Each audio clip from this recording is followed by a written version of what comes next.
Minha prima se mudou para a casa da minha avó e quer que eu largue a faculdade para cuidar dos filhos dela de graça. Mas quem vai cuidar dela quando a ira da família a atingir?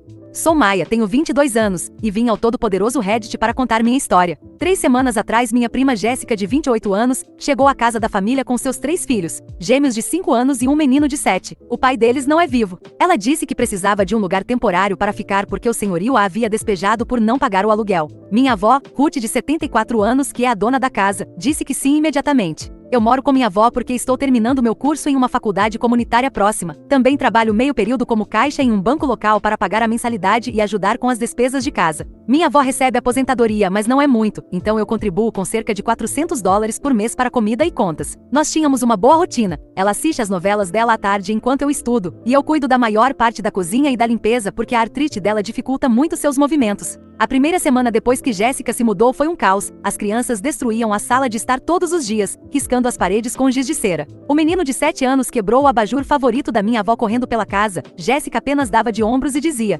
crianças são assim mesmo. Ela passava a maior parte do tempo no sofá mexendo no celular, enquanto as crianças gritavam e brigavam entre si. Tentei ser compreensiva, comprei comida para 6 em vez de 2, o que consumiu quase todo o meu salário. Eu limpava tudo toda noite depois de voltar do trabalho e das aulas. Na segunda-feira passada eu estava tomando café da manhã antes da minha aula de contabilidade às 8 horas, quando Jéssica se sentou ao meu lado. Ela me disse que esteve pensando sobre nossa situação e tinha uma solução. Queria que eu largasse meu emprego e cuidasse dos filhos dela em tempo integral para que ela pudesse finalmente ajeitar a vida e conseguir um bom emprego. Eu a olhei, ainda meio sonolenta porque tinha acordado cedo para estudar um pouco, não para ouvir suas bobagens. Ela disse que estava falando sério e que fazia todo sentido. Explicou que o serviço de babá nesta área é caro e que se eu fizesse isso não nos custaria nada. Disse que eu sempre poderia voltar a estudar mais tarde quando os filhos dela estivessem na escola em tempo integral. Eu disse não imediatamente, só não foi mais rápido porque eu estava tentando entender o que lia e o que ela dizia. Ainda não sei o que era mais difícil de entender, porque o que Jéssica falava era absurdo demais. Eu lhe disse que só faltava um semestre para me formar e que não iria sacrificar nada por crianças que não eram minhas. Também disse que meu trabalho paga bem e que preciso desse dinheiro para a faculdade e para ajudar a vovó.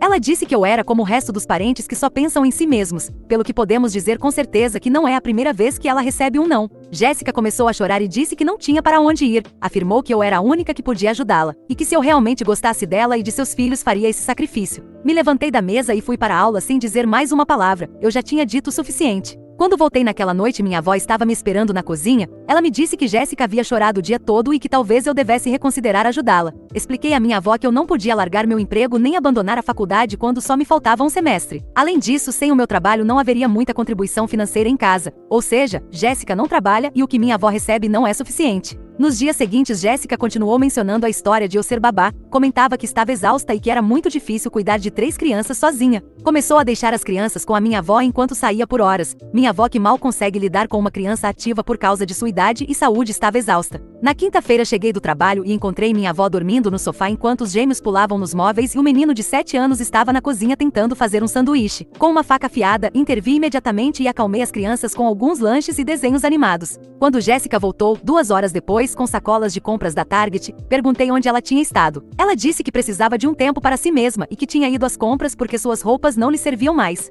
Na sexta-feira de manhã, Jéssica me encurralou de novo. Desta vez ela tinha um cronograma escrito. Queria que eu cuidasse das crianças das 7 horas às 18 horas, de segunda a sexta-feira. Disse que isso lhe daria tempo para procurar emprego e talvez fazer alguns cursos online para melhorar suas habilidades. Quando perguntei o que aconteceria com minhas aulas e meu trabalho, ela sugeriu que eu procurasse aulas online e algum trabalho remoto à noite, que eu desse um jeito. Eu disse a ela para dar um jeito no cérebro dela. Jéssica começou a gritar comigo, dizendo que eu estava sendo grossa, que a estava insultando e que eu era uma egoísta. Disse que se nossa avó nos ensinou a ajudar aos outros, eu deveria ouvi-la e parar de ser uma rebelde sem causa. A discussão acordou minha avó, que saiu de seu quarto se arrastando e perguntando que barulheira era aquela. Jéssica imediatamente começou a chorar e disse à minha avó que eu a estava tratando mal. Minha avó me olhou com decepção e perguntou se não podíamos chegar a um acordo. Aquele fim de semana foi ainda pior. Ela disse às crianças que a tia Maia não queria passar tempo com eles, o que me fez sentir péssima porque eu gosto daquelas crianças. Talvez não o suficiente para cuidar delas o tempo todo, mas acredito que são completamente inocentes em tudo tudo isso. A culpa pelo comportamento e pela situação deles tem um único nome, e é a minha prima. Eles começaram a me evitar e agir com frieza sempre que eu tentava interagir com eles. No domingo à noite, Jéssica me chamou para outra conversa. Ela disse que tinha pensado sobre isso durante todo o fim de semana e estava disposta a me pagar para cuidar das crianças. Me ofereceu $200 por semana, o que é menos da metade do que eu ganho no banco. Quando apontei isso, ela disse que eu deveria levar em conta que não teria que gastar com transporte nem com roupas de trabalho. Ela também mencionou que passar tempo com crianças me compensaria de outras maneiras. O dinheiro não era o problema principal. Estou muito perto de terminar meu curso e começar minha vida profissional. Já tinha entrevistas em potencial com empresas locais para depois da formatura. Ontem Jéssica anunciou que havia encontrado um possível emprego em uma loja de varejo, mas que não podia aceitá-lo sem ter alguém de confiança para cuidar das crianças. Disse que o cargo pagava $12 por hora e tinha um bom potencial de crescimento. Ela olhou diretamente para mim e disse que esta era a minha oportunidade de ajudar a família de verdade. Eu ri na cara dela, porque esse trabalho paga menos que o meu e ela quer que eu o largue para cuidar dos filhos dela para que ela possa trabalhar em um lugar que paga pior. A inteligência de Jéssica não estava presente nesta conversa. Deixei isso claro e disse que minha resposta continuava sendo não. Ela acrescentou que se eu não estivesse disposta a ajudar, talvez ela tivesse que se mudar para a casa da mãe do ex-namorado em outro estado, e que então nossa avó nunca mais veria os bisnetos. Eu disse que achava bom, que ela deveria fazer o que fosse melhor para ela e para as crianças. Minha avó ouviu essa conversa e depois me chamou de lado. Ela disse que não queria que Jéssica e as crianças fossem embora, especialmente porque são seus únicos bisnetos. Perguntou se não havia alguma maneira de ajudar, mesmo que fosse apenas por alguns meses até que Jéssica pudesse se estabilizar. Eu podia ver o quanto isso significava para minha avó, mas também sabia que se eu cedesse agora sempre haveria outra desculpa para Jéssica precisar de só mais alguns meses de ajuda. Se eu aceitasse, acabaria cuidando daquelas crianças até os 35 anos, os 35 anos delas, não os meus. Eu devo me formar em dezembro. Trabalhei tanto para chegar a este ponto, fazendo aulas enquanto trabalho e ajudando a cuidar da minha avó.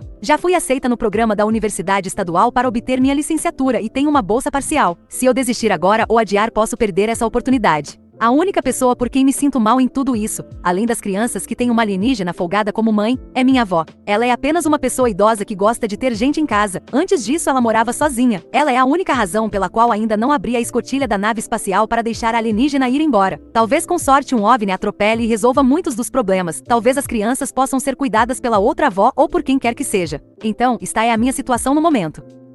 Atualização. Isto é para contar a vocês o que tem acontecido desde a minha publicação original. Primeiro, quero falar sobre os conselhos que recebi. Muitas pessoas sugeriram que eu mantivesse meus limites e não abandonasse minha educação, que é o que estou tentando fazer aqui. Outros disseram para tentar encontrar um meio termo que funcionasse para todos, mas não vejo qual poderia ser. Eu já tenho um trabalho de quase período integral, além de uma carga horária de estudos bastante grande. É o último esforço até que as coisas melhorem, tanto em estresse quanto financeiramente. Na semana seguinte à minha publicação original, Jéssica continuou me pressionando todos os dias com a questão de cuidar das crianças. Ela começou a envolver os filhos em sua campanha, dizendo em voz alta quando eu estava no mesmo cômodo que não podia levá-los ao parque ou comprar guloseimas porque não tinha emprego e que a tia Maia não a estava ajudando a conseguir um. As crianças começaram a me perguntar por que eu não queria ajudar a mãe delas. Eu respondia: às vezes as mães são tão ruins que em vez de se esforçarem preferem procurar culpados. Minha avó estava cada dia mais esgotada, as crianças a acordavam muito cedo todas as manhãs, e Jéssica as deixava com ela por horas enquanto saía. Quando eu perguntava a Jéssica para onde ia durante essas ausências tão longas, ela sempre dava respostas vagas sobre entrevistas de emprego ou outras pendências.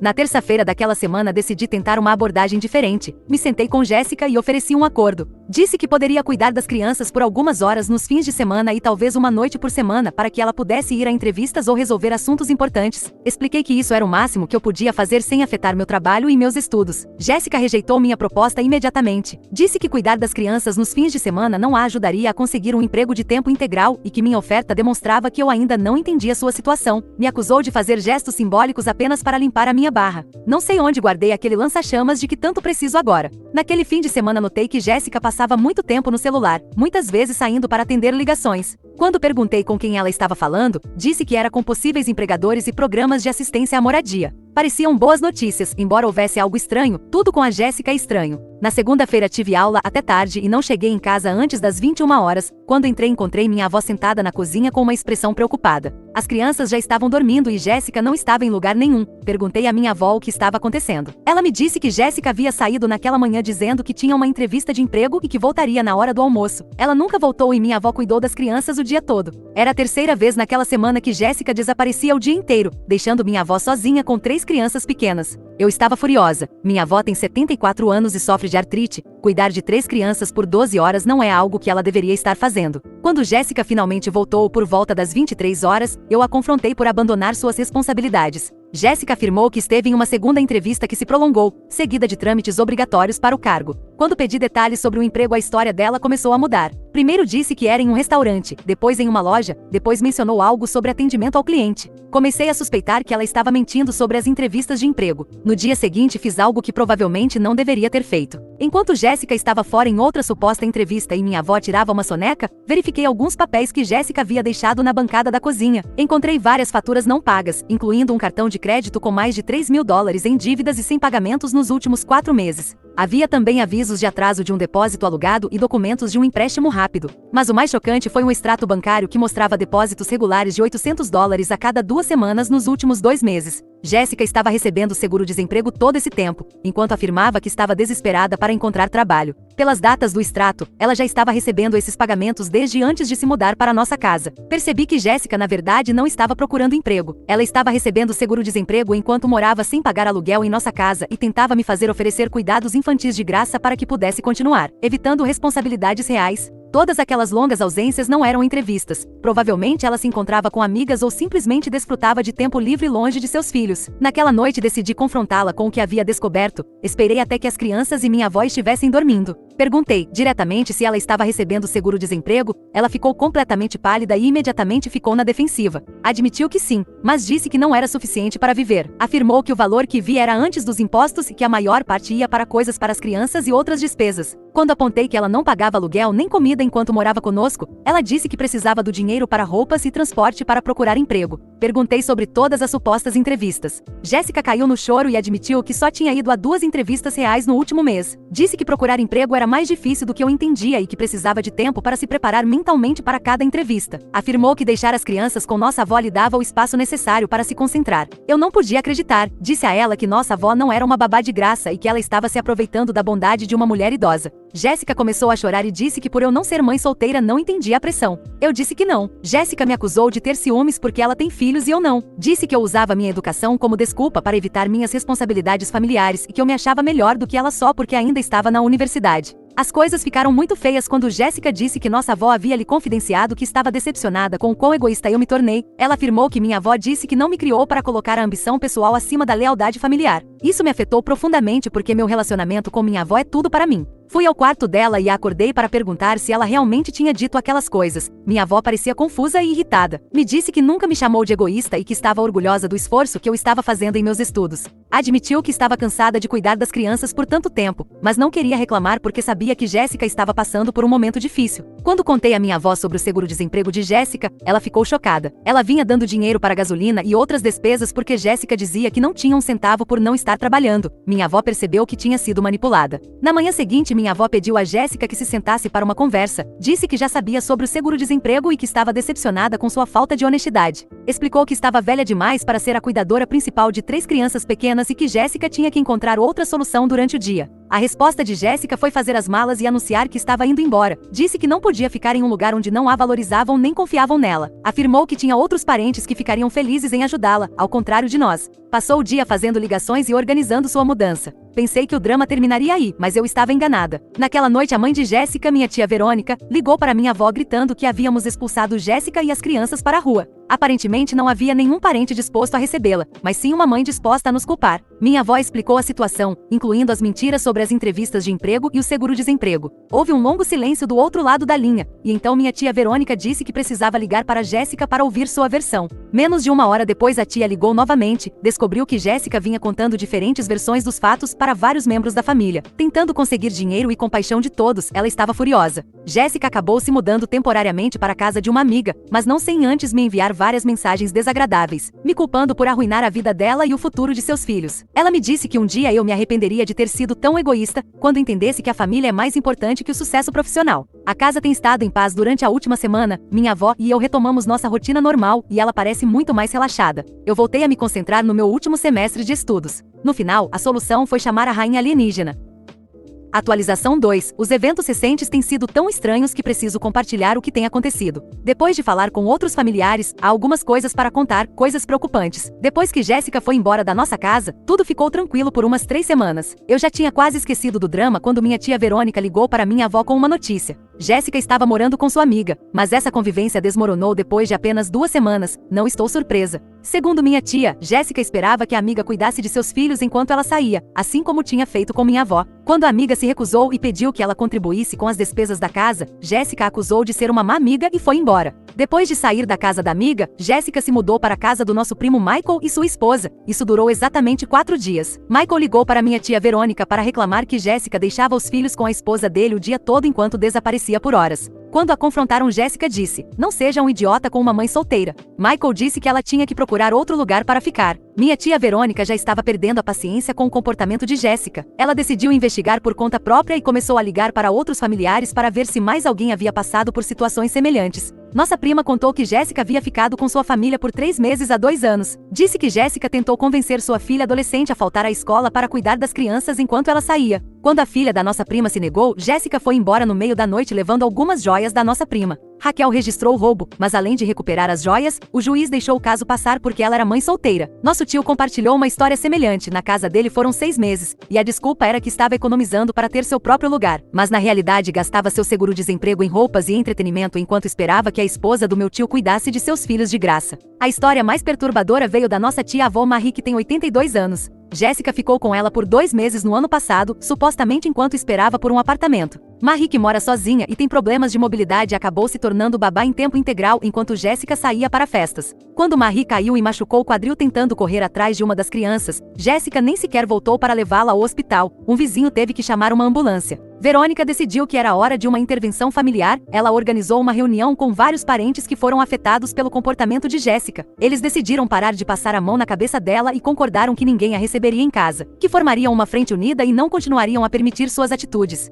Quando apresentaram essa posição unificada a Jéssica, sua reação foi explosiva. Ela acusou a família inteira de odiar seus filhos. Disse que éramos todos pessoas sem coração que não entendiam o que era passar por dificuldades. Afirmou que as condições eram injustas e discriminatórias. A resposta de Jéssica à reunião familiar foi desaparecer por completo. Ela parou de atender as ligações dos familiares e deletou suas contas nas redes sociais. Por 2 semanas ninguém soube onde ela ou as crianças estavam. Minha tia Verônica estava desesperada, muito preocupada com o paradeiro de seus netos. Então, na segunda-feira passada, recebi uma ligação no trabalho da minha avó. Ela estava chorando e mal conseguia falar. Quando finalmente entendi o que ela dizia, saí correndo do trabalho e fui para casa imediatamente. Jéssica apareceu em nossa casa naquela manhã. Enquanto eu estava no trabalho e minha avó estava sozinha, ela trouxe seus 3 filhos e várias malas alegando que havia sido despejada do lugar onde estava morando e não tinha para onde ir. Disse à minha avó que eu havia concordado que ela poderia voltar temporariamente até resolver seus próximos passos. Minha avó, que confia demais nas pessoas e foi pega de surpresa, os deixou entrar. Quando cheguei em casa, Jéssica já havia se instalado confortavelmente no quarto de hóspedes outra vez. As crianças corriam por toda a casa e minha avó parecia exausta e sobrecarregada. Quando confrontei Jéssica por ter mentido para minha avó, ela negou veementemente. Afirmou que nunca disse que eu concordava, apenas que esperava que desta vez eu fosse mais compreensiva. Disse que estava desesperada e sem opções, e que certamente eu não colocaria 3 crianças inocentes na rua. Eu disse a Jéssica que ela tinha que ir embora imediatamente ou eu chamaria o conselho tutelar. Expliquei que nada havia mudado desde a última vez que esteve aqui e que eu continuava sem disposição para cuidar de seus filhos de graça. Jéssica começou a chorar e a suplicar, dizendo que só precisava de alguns dias para fazer outros arranjos. Prometeu que não me pediria ajuda com as crianças e que assumiria todas as suas responsabilidades. Minha avó, com pena das crianças, me pediu que as deixasse ficar apenas uma noite enquanto Jéssica procurava para onde ir. Contra o meu bom senso, concordei. Apenas por uma noite. Isso foi há 5 dias. Jéssica continua aqui e já está repetindo os mesmos padrões de antes. Ontem cheguei da faculdade e encontrei minha avó cuidando sozinha das 3 crianças, enquanto Jéssica não estava em lugar nenhum. Quando ela voltou já de noite, disse que esteve na biblioteca se candidatando a empregos pela internet. Verifiquei o histórico do navegador no computador da minha avó, que Jéssica vinha usando nos últimos dias. Em vez de candidaturas de emprego, encontrei evidências de que ela havia passado horas em sites de namoro e redes sociais. Ela não estava procurando trabalho, estava procurando sua próxima vítima para se encostar. Esta manhã Jéssica me encurralou na cozinha e começou de novo com seu discurso de sempre, dizendo que precisava de ajuda para cuidar das crianças para poder trabalhar. Quando a lembrei de que havia prometido não me pedir isso, ela me disse que as circunstâncias haviam mudado e que eu estava sendo inflexível diante de uma emergência familiar. Nesse momento entendi algo com clareza: Jéssica nunca vai mudar enquanto os membros da família continuarem permitindo. Ela vê nossa bondade como fraqueza e nossos limites como sugestões, não como regras firmes. Cada vez que alguém lhe dá outra chance, ela interpreta como um sinal verde para retomar suas táticas manipuladoras. Decidi que já chega. Liguei para a tia Verônica e contei sobre a última mentira de Jéssica. Verônica ficou furiosa ao saber que Jéssica havia enganado nossa avó novamente e já estava quebrando suas promessas. Concordamos que chegou o momento de impor limites reais. Amanhã Verônica virá para ter uma conversa definitiva com Jéssica. Vamos dar a ela duas opções. Ou ela vai embora voluntariamente e começa a se responsabilizar por sua vida, ou teremos que tomar medidas mais sérias para proteger minha avó de novas manipulações. O mais triste de tudo é que quem paga o preço pelas más decisões e pelo comportamento manipulador de Jéssica são seus filhos. Eles merecem estabilidade e uma mãe que coloque suas necessidades acima de seu próprio conforto. Mas Jéssica parece incapaz de oferecer esse tipo de responsabilidade como mãe. Verônica também sabe sobre minha inclinação a chamar o conselho tutelar, é algo que discutiremos. Atualização 3. O último mês foi intenso, mas acho que finalmente chegamos a uma resolução que protege minha avó e me dá tranquilidade em relação ao meu próprio futuro. Verônica chegou à nossa casa em um sábado de manhã, em um momento em que Jéssica não podia fingir que estava procurando emprego. Verônica trouxe seu marido, o tio Rick, para apoiá-la, e ambos sentaram com Jéssica para uma conversa séria. Verônica e o tio Rick deram um ultimato. As crianças iriam com eles naquele momento e ela iria para onde quer que precisasse ir para conseguir um emprego. Jéssica aceitou os termos, mas tentou negociar. Disse que agora que as crianças não estariam em casa, ela poderia ficar ali e usar a casa da vovó como base de operações para melhorar sua vida. Ela chamou isso de Operação Renascer, e disse que usaria nossa ajuda para se transformar na pessoa que todos esperavam dela. Nossa avó respondeu: fora da minha propriedade agora. Sem as crianças, a vovó não poderia se importar menos com a Jéssica. Então foi isso, Jéssica foi embora e as crianças foram com seus avós. Eu me formei há 3 semanas e obtive meu diploma. Minha avó ficou tão orgulhosa que chorou durante a cerimônia. Já fui aceita para me transferir para a Universidade Estadual para continuar minha graduação e começo as aulas no próximo mês. Também comecei um novo emprego relacionado aos meus estudos que paga ainda melhor. Continuo morando com a vovó e colaborando com as finanças da casa. Não tivemos contato direto com Jéssica desde que ela foi embora, mas a tia Verônica tem recebido atualizações através da família. Aparentemente Jéssica durou umas 3 semanas com sua amiga do ensino médio antes que essa convivência também desmoronasse. O que é engraçado porque eu achava que o problema eram as crianças, mas sem elas, ela é tão intensa quanto 3 crianças juntas. Agora Jéssica está morando com outra pessoa, mas não sei quem é. Atualização 4. Minha prima está acabada, legalmente acabada. Durante 2 meses antes desses eventos que vou contar, não tivemos contato com ela, e minha tia só recebia algumas atualizações esporádicas. Coisas como estava procurando emprego ou que tinha algo certo, mas nunca nada concreto que justificasse minha tia devolver as crianças. Durante esse tempo as crianças até encontraram alguma estabilidade, como as férias tinham acabado. O mais velho voltou para a escola e os menores começaram o primeiro ano. Eles estavam bem e tinham uma rotina, não havia ninguém melhor para cuidar deles do que Verônica e meu tio. Mas Jéssica descobriu que há um estado onde, além de concederem seguro-desemprego, também pagam um extra por cada filho. Isso não acontece aqui, onde apenas os mais velhos recebem o auxílio-desemprego. Então ela foi à casa da minha tia para tentar recuperá-los e receber o que, segundo ela, era seu por direito. Como Verônica e meu tio se recusaram a entregá-los, porque Jéssica não havia melhorado em nada sua situação, e além disso confessou esse plano a eles. Eles disseram que não, mas ela voltou com a polícia os acusando de terem roubado seus filhos. O que se seguiu foi uma investigação policial que envolveu o conselho tutelar, onde toda a família literalmente prestou seu depoimento, e todos falaram muito mal de Jéssica. A justiça concedeu a guarda total aos avós, e além disso, tirou o seguro-desemprego de Jéssica. Um acordo justo, francamente, não acho que ela tenha merecido isso alguma vez. Já se passaram quase 3 meses e meio sem notícias dela, mas pelo menos agora ela não pode mais prejudicar seus filhos. Agora sim podemos dizer que no espaço ninguém ouvirá seus gritos.